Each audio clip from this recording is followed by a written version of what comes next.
어제 저희 가정에 있었던 일인데요. 어제 우리 아이들이 학교에서 와서 집에서 이른 저녁을 먹고 열심히 이 아빠를 기다렸습니다. 왜냐하면 제가 아이들에게 오늘 밖에 나가서 아이스크림을 먹자고 약속한 날이기 때문입니다.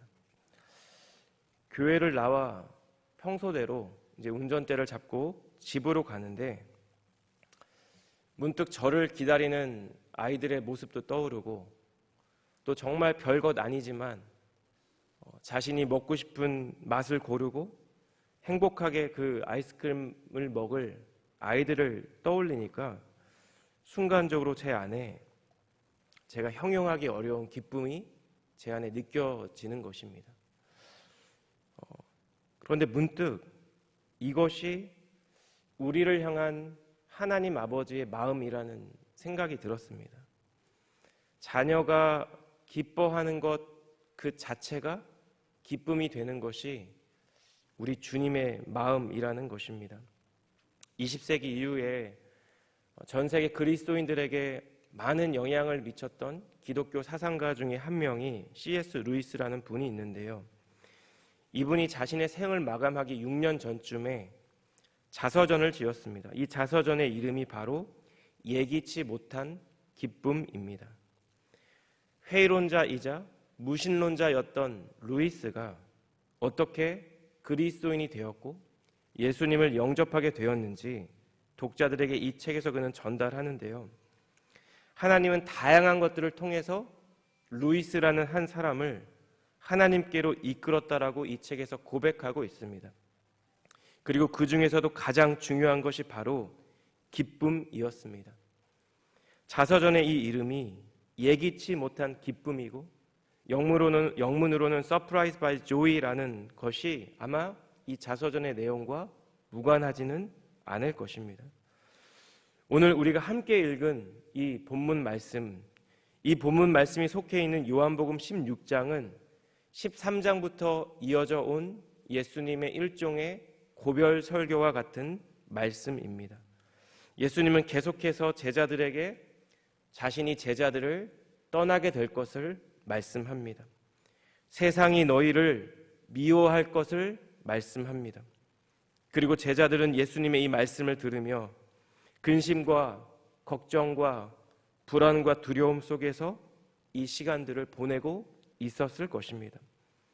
그런데 오늘 본문 말씀에서 예수님은 자신이 떠난 이후에 제자들에게 임하게 될 축복도 말씀해 주고 있습니다.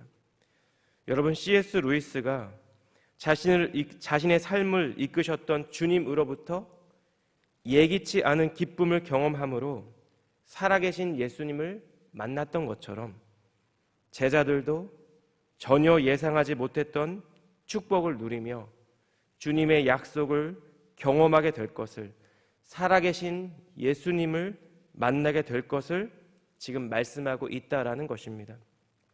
이 시간 본문의 말씀을 통해 예수님께서 제자들에게 약속하신 두 가지 축복이 무엇인지를 함께 살펴보는 가운데 우리 역시 그리스도를 따르는 자로, 성도로 부름받은 우리의 삶의 자리에서 우리 주님이 우리를 위해 예비하신 그 축복을 더 풍성히 누리고 전하는 우리 사랑하는 성도님들의 복된 하루 되시기를 주님의 이름으로 축복합니다. 첫 번째로, 주님이 약속하신 것은 제자들이 주님이 약속하신 기쁨의 축복을 누리게 된다라는 것입니다. 오늘 본문 16절은 이렇게 시작합니다.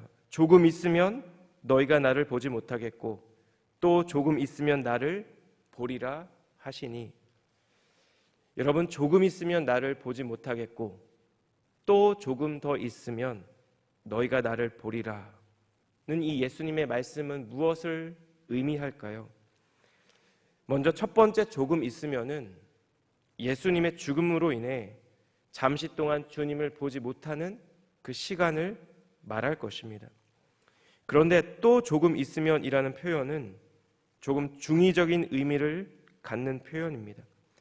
먼저는 부활하신 예수님을 다시 보게 될 것을 의미하기도 하지만 오순절 성령 강림으로 인해 영적인 체험을 경험함으로 이해할 수 있다라는 것을 우리는 그렇게 해석할 수도 있다라는 것이죠. 여러분, 예수님께서 잡히시던 날 밤에 단 한 사람도 예외 없이 자신이 모시던 주님이라고 고백했던 예수님을 떠났지만, 그러나 비로소 제자들의 영적인 눈이 띄어지고 예수님께서 약속하신 그 영적인 체험들을 경험하는 것이 바로 이 오순절 때이기 때문입니다. 어느 쪽의 해석을 따르든 분명한 사실은 잠시 잠깐 예수님께서 떠나실 때가 있지만 주님은 다시 우리와 함께 하신다라는 것입니다. 그런데 제자들에게 있어서 예수님의 이 말은 여전히 어렵고 이해하기 힘들었습니다. 17절과 18절을 보시면 예수님의 말씀을 도무지 이해하지 못하는 제자들의 모습을 우리에게 전달합니다. 여러분, 제자들의 영적인 상태를 한마디로 요약하면 오늘 본문 18절 후반부에 있는 알지 못하노라가 될 것 같습니다. 제자들은 예수님께서 걸어가실 십자가의 길뿐만 아니라 그 이후의 부활과 승천과 성령의 체험도 알지 못했고 이해할 준비도 되지 못했습니다. 예수님도 제자들의 이러한 무지를 알고 있었습니다. 그래서 이렇게 설명하죠. 20절입니다. 내가 진실로 진실로 너희에게 이르노니 너희는 곡하고 애통하겠으나 세상은 기뻐하리라. 너희는 근심하겠으나 너희 근심이 도리어 기쁨이 되리라. 예수님의 죽음 앞에서 제자들은 분명히 애통하고 절망에 빠질 것입니다. 예수님을 미워하던 세상은 기뻐하고 즐거워할 것입니다. 그런데 예수님은 제자들의 이 근심과 고통이, 절망이 오래가지 않을 것이라고 말씀하시죠.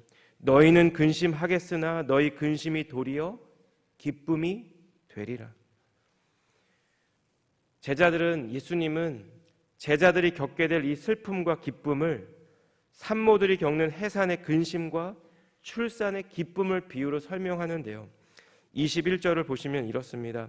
여자가 해산하게 되면 그때가 이르렀으므로 근심하나 아기를 낳으면 세상에 사람 난 기쁨으로 말미암아 그 고통을 다시 기억하지 아니하느니라. 여러분, 임신한 여인이 해산할 때가 되면 그 마음이 어떨까요? 제가 경험하지 못했지만 제가 옆에서 본 바로는 굉장히 힘들어하고 불안해하고 걱정하고 두려워했던 기억이 납니다. 육체적인 고통도 걱정스럽지만 심리적으로도 불안해서 그 어느 때보다 심령이 연약해질 때가 출산을 앞둔 시기라는 생각이 들었습니다. 인간이 경험할 수 있는 고통의 순위라는 자료가 있는데요. 10점으로 가장 높은 순위를 차지하는 것이 화상이라고 합니다. 몸이 불에 탈 때 느끼는 고통이 가장 커다란 고통이죠. 그리고 그 다음이 우리의 몸이 절단될 때의 고통이라고 합니다. 그리고 출산의 고통이 바로 그 다음 단계라고 하죠. 그러니까 출산의 고통은 분명히 우리 사람이 보통의 상태로는 도저히 참기 어려운 너무나 커다란 고통이라는 것입니다. 그런데 여러분, 정말 신기한 일이 있습니다. 그 어느 고통보다 견디기 어렵고 힘든 것이 출산의 고통이라고 한다면 모든 여인들이 다시는 경험하고 싶지 않고 싶을 텐데 우리 존경하는 우리 자매님들, 어머님들은 첫째를 낳고 또 얼마 후에 둘째를 계획한다라는 것입니다. 둘째를 낳고는 셋째를 기도하고 있는 것이죠. 왜일까요? 해산의 고통이 작아서가 결코 아닙니다. 해산의 고통이 너무 크고 힘들지만 출산 이후에 비로소 자녀가 주는 기쁨이, 축복이 그것보다 훨씬 더 크다는 것을 경험했기 때문입니다. 자신이 따르던 예수님의 죽음 앞에서 제자들도 말로 형용할 수 없는 근심과 슬픔과 두려움을 경험하게 될 것입니다. 모든 것을 버리고 주님을 따랐던 제자들은 갖고 있었던 모든 소망이 무너지고 절망과 낙심에 빠지게 될 것입니다. 그런데 여러분, 그들이 부활하신 주님을 다시 만나게 되었을 때, 부활하신 주님의 발 앞에 서게 되었을 때 그가 이전에 경험했던 절망과 낙심을 기억할 수 없을 것입니다. 그 모든 근심과 두려움을 덮어버리는 온전한 기쁨, 온전한 감사, 온전한 감격을 누리게 될 것이기 때문입니다. 오늘 본문 22절에서 예수님은 그 기쁨을 이렇게 설명합니다.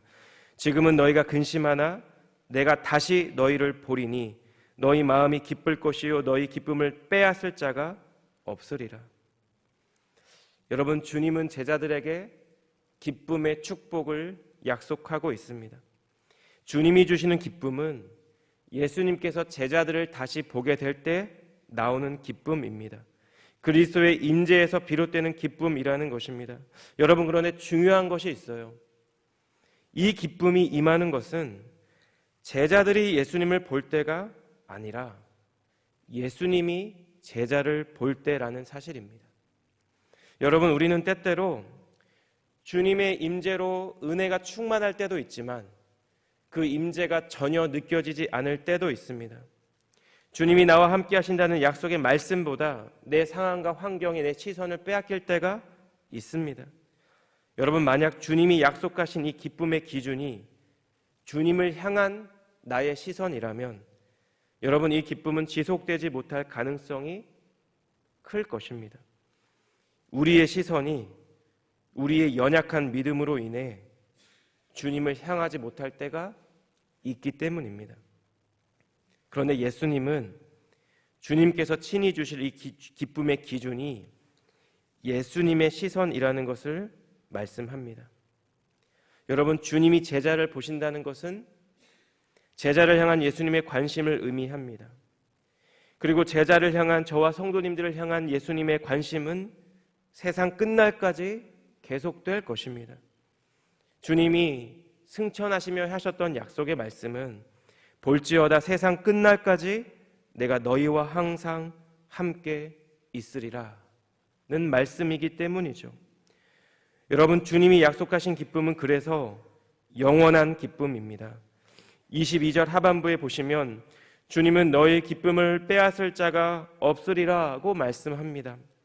왜냐하면 이 세상에 있는 그 어떤 것도 설령 죽음조차 우리를 향한 하나님의 사랑에서 끊을 수 없기 때문입니다.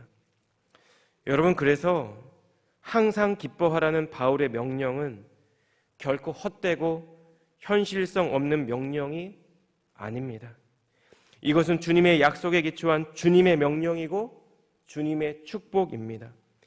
날마다 우리를 바라봐 주시고 우리와 함께 하시며 우리를 인도하시는 그 주님 안에서 주님께서 친히 약속하신 그 기쁨으로 나를 위해 죽으시고 부활하신 그 주님께 대한 감사함으로 오늘 하루 하나님이 허락해 주신 우리의 삶의 자리에서 하나님의 그 축복을 누리며 살아가는 저와 우리 사랑하는 성도님들 되시기를 주님의 이름으로 축복합니다. 두 번째로, 주님이 약속하신 축복은 우리는 예수님의 이름으로 하나님께 구할 수 있는 축복이라는 것입니다. 제자들이 부활하신 주님을 만나게 되었을 때 제자들이 받은 축복은 그 누구에게도 빼앗길 수 없는 축복, 기쁨만이 아니었는데요. 오늘 본문 23절이 이렇습니다. 그날에는 너희가 아무것도 내게 묻지 아니하리라. 내가 진실로 진실로 너희에게 이르노니 너희가 무엇이든지 아버지께 구하는 것을 내 이름으로 주시리라. 이 본문 23절에 있는 그날은 예수님의 부활 이후 제자들이 맞이하게 될 새로운 시대, 구원의 시대를 의미합니다. 그날에 제자들은 예수님께 이제 아무것도 묻지 않을 것입니다. 왜냐하면 예수님의 이름으로 하나님께 기도할 수 있는 존재가 되기 때문입니다. 여러분, 유대인들이 하나님을 예배하는 성전에 지성소와 성소를 구분하는 것은 커다란 휘장입니다. 지성소와 성소를 가르는 이 휘장은 하나님과 인간 사이의 일종의 장벽이었습니다. 하나님께 선택받은 이스라엘 민족조차 함부로 들어갈 수 없는 곳이 이 지성소였습니다. 1년에 단 한 번 대속죄일에 오직 대제사장만이 들어갈 수 있는 곳, 바로 이곳이 하나님의 임재를 상징하는 지성소였습니다. 여러분, 근데 성경은 예수님께서 십자가에서 죽으시는 그 순간에 이 성소와 지성소를 가르는 휘장이 위로부터 아래로 찢어졌다고 말씀합니다. 하나님의 명령에 따라 만든 이 휘장을 하나님께서 친히 찢으신 것입니다. 거룩한 하나님과 죄로 오염된 인간을 가르는 장막이 예수 그리스도의 죽음으로 허물어져 버렸다라는 것입니다. 여러분, 그래서 히브리서 기자는 히브리서 10장 19절과 20절에서 이렇게 말씀합니다. 그러므로 형제들아, 우리가 예수의 피를 힘입어 성소에 들어갈 담력을 얻었나니 그 길은 우리를 위하여 휘장 가운데로 열어놓으신 새로운 살 길이요 휘장은 곧 그의 육체니라. 사랑하는 여러분, 히브리서 기자는 저와 여러분에게 성도의 분명한 특권을 말씀합니다. 예수님의 보혈에 힘입어 주님 앞으로 나아갈 담력을 얻는다는 것입니다. 오늘 본문 24절에서 주님은 지금까지는 너희가 내 이름으로 아무것도 구하지 아니하였으나 구하라 그리하면 받으리니 너희 기쁨이 충만하리라. 이렇게 말씀하고 있습니다. 예수님의 이름으로 아버지께 구하라는 것입니다. 여러분, 하나님 아버지께 무언가를 구하는 성도의 기도는 한 가지 사실을 전제합니다. 하나님의 뜻에 따라 기도하는 것입니다. 마태복음 7장 7절 이하에서 예수님은 구하라 그리하면 너희에게 주실 것이요 찾으라 그리하면 찾아낼 것이요 문을 두드리라 그리하면 너희에게 열릴 것이니 구하는 이마다 받을 것이요 찾는 이는 찾아낼 것이요 두드리는 이에게는 열릴 것이니라. 이렇게 말씀하시죠. 그리고 나서 하나님의 마음을 이렇게 설명합니다. 9절 이하인데요. 너희 중에 누가 아들이 떡을 달라 하는데 돌을 주며 생선을 달라 하는데 뱀을 줄 사람이 있겠느냐? 너희가 악한 자라도 좋은 것으로 자식에게 줄 줄 알거든 하물며 하늘에 계신 너희 아버지께서 구하는 자에게 좋은 것으로 주시지 않겠느냐? 여러분, 그래서 우리는 예수님의 이름으로 하나님께 기도해야 하고 구해야 합니다.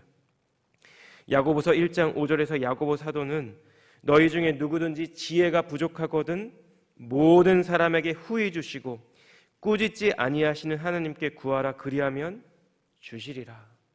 우리에게 권면합니다. 마태복음 6장 11절에서 예수님은 기도를 가르쳐 주시며 우리에게 일용할 양식을 하나님께 구하라고 가르쳐 주셨습니다. 여러분, 예수님은 제자들에게 엊그제 본문 말씀인데요, 세상이 너희를 미워하게 될 것을 예고해 주셨습니다. 왜냐하면 예수님께서 제자들을 세상에서 택하셨기 때문이죠. 예수님의 이름으로 세상에서 미움을 받고 핍박을 받는 것이 제자의 삶이기 때문입니다. 그런데 여러분, 오늘 본문에서 주님은 예수님이 주시는 기쁨을 누리고 예수님의 이름으로 하나님께 구할 수 있는 것, 그리고 주님의 응답을 경험하는 것, 이것이 또한 제자가 받는 축복임을 우리에게 말씀하고 있습니다. 여러분, 예수님의 제자가 들었던 이 말씀처럼 우리도 때때로 절망을 경험하고 두려움 가운데 거할 때가 있습니다. 왜일까요? 우리 역시 이 땅에서 다시 오실 주님을 기다리는 자들이기 때문입니다.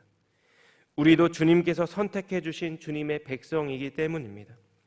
그리고 동시에 주님은 주님을 따르는 자들에게 허락하실 축복도 약속해 주셨습니다. 예기치 않은 그 축복을 묵상하며 여러분, 이 세상이 결코 알 수 없고 줄 수 없는 기쁨, 그 누구도 빼앗을 수 없는 기쁨, 우리가 잠시 동안 우리의 시선으로부터 예수님을 잊어버릴지라도 여전히 우리를 바라봐 주시고 우리에게 기쁨을 주시는 그 축복을 누리는 저와 여러분 되시기를 예수님의 이름으로 축복합니다. 그와 더불어 우리의 모든 필요와 우리의 모든 기도의 제목들과 우리가 간구하는 모든 제목들을 주님의 뜻 안에서 예수님의 이름으로 기도하며 날마다 때마다 시마다 주님께 나아갈 담력을 얻는 우리 사랑하는 모든 성도님들 복된 하루 되시기를 우리 주님 이름으로 간절히 축복합니다. 기도하겠습니다. 사랑하는 하나님, 예수님의 부재 가운데 절망하고 두려워하고 낙심했던 제자들의 모습이 때때로 하나님의 말씀을 거부하는 이 세상 가운데 살아가는 우리의 모습이고 나의 모습임을 고백합니다. 죽음을 이기신 예수님의 부활 앞에서 제자들의 슬픔이 기쁨이 되고 절망이 소망이 되었던 것처럼 하나님께서 허락해 주신 우리의 삶의 모든 자리에서 주님이 약속하신 그 기쁨의 축복을 누리는 저희 모두가 되게 하여 주시옵소서. 예수님의 이름으로 담대히 기도하게 하시고 주님의 은혜 안에 그 은혜의 보좌 앞으로 나아갈 담력을 얻게 하시며 우리의 상황 모든 삶의 자리에서 우리와 동행하시는 주님을 믿음의 눈으로 바라보며 주님의 이름으로 기도할 수 있는 귀한 믿음을, 귀한 은혜와 축복을 주님 저희 모두에게 허락하여 주시옵소서. 오늘 하루도 주님이 약속하신 이 축복을 누리고 전하는 귀한 삶을 살아가는 저희 모두가 될 수 있도록 하나님 저희의 삶을 인도하여 주시옵소서. 그렇게 행하셔 주님께 감사드리며 이 모든 말씀 예수님의 존귀하신 이름으로 기도드렸습니다. 아멘.